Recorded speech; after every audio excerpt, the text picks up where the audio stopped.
Now student, question answers of the chapter Introduction to Java. Question number 1, name a Java package that is imported by default. It simply means when you do not write any import statement in a program, which package is by default available. Okay, so that package is, student, answer here it is java.lang is imported by default in Java, right?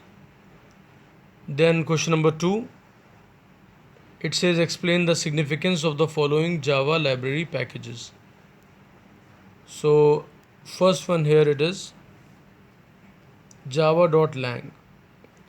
So in this answer is it provides the classes that are fundamental to the design of the Java programming language.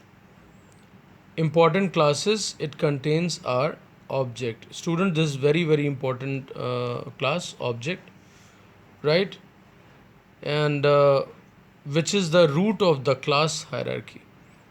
So the Java class hierarchy, at the top which class is there? Object. So first class it contains is the object. Then it has got wrapper classes and math class, which provides commonly used mathematical functions such as POW, cosine, square root, right? So SQRT function is there for that, and many other functions are also available, right, etc. So after that, java.io, very simple answer, it contains the classes that handle fundamental input and output operations in Java. All right. After that, students, we have java.math. So it is a package. So java.math package provides classes big integer and big decimal. They are just two examples I have taken here. So quite often students get confused that they think that all the math class functions are available in the java.math package, but it is not true. So mathematical library functions like min, max, abs, avg, flow, ceil, round, etc. are present in the math class that belongs to java.lang package. Java.lang, always remember that.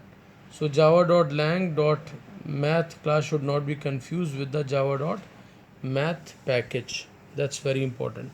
Here you can see this dot math is written M capital, it's a class, and here the math which is written here, that is a package. All right. After that, students, Java interpreter is called Java Virtual Machine Explain. Okay. So in this, Java Virtual Machine takes bytecode as the input. This is a very important line, and converts it into machine code one line at a time. The bytecode can be generated by compiling source code written in any JVM language like Scala, Kotlin, etc. Not just Java. Means bytecode can be of any language, but it is accepted by the Java Virtual Machine. So hence Java interpreter is called Java Virtual Machine. Okay. After that, name two ways of writing Java program. So in one line answer is there, Java applications and Java applet. Two ways of writing Java programs are Java application and Java applet. This question was there in the board also. Now after that, we have question number 4, define the term source code. First term, source code. So a set of statements written in a high level programming language like Java, C++, Python, etc. is called source code. So in simple language you may understand the program which you write, actually that is known as the source code.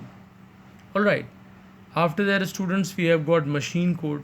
So machine code is a low level programming language.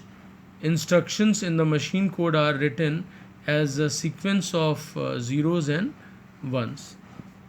it is directly understood and executed by the processor. Okay. After that, we have second one, that is bytecode.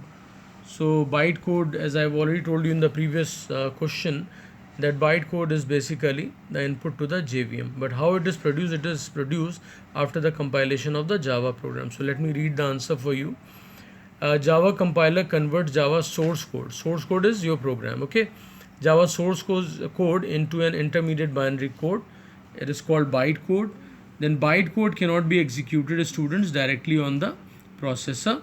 It needs to be converted into machine code first. All right. After that, question number 5. What is BlueJ? What are the features of BlueJ? So, students, BlueJ is basically IDE. It's an IDE. What is the full form of IDE? Is Integrated Development Environment. So, as its name suggests, means all the facilities for the development of any Java application or writing and editing the Java program or application, all the facilities are available at one place. So that is integrated development environment, and it is graphical also. It has got a graphical user interface. All right. So BlueJ is an integrated development environment for Java. It was created for teaching object-oriented programming to computer science students. So you can include that line, you can exclude that line as well, no problem.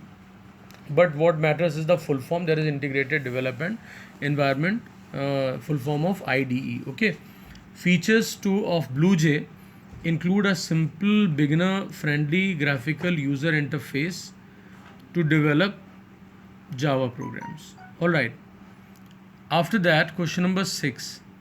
Write down the syntax of output statement in Java with an example. So we commonly use two output statements in Java, and their syntax are system.out.println.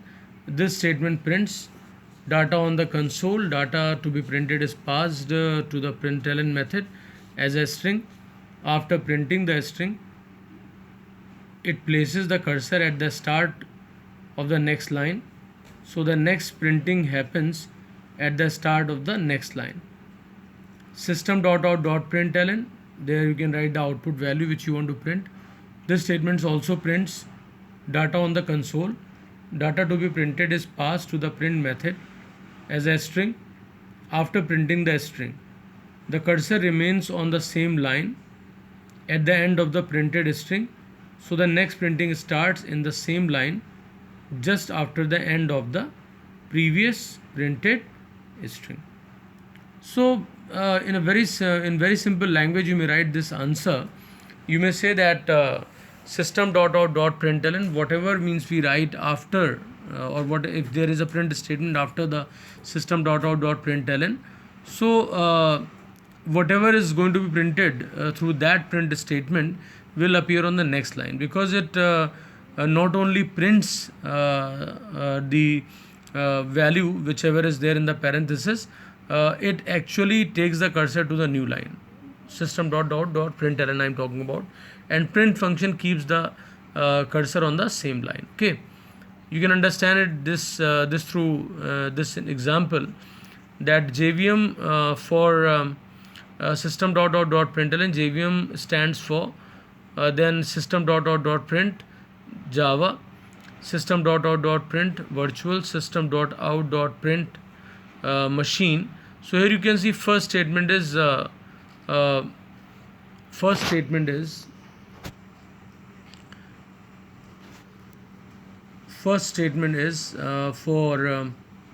print with the is having the println. So whatever comes after this, means this statement virtual. So JVM stands for will be in the first line. After that, Java will be in the second line, virtual in the same line, and machine on the same line, because there is no println with all these print statements, right? So the output is here in front of you, students. JVM stands for, that is in the second line, stands for Java Virtual Machine. All right. So I hope all the answers are clear to you. Thanks everyone.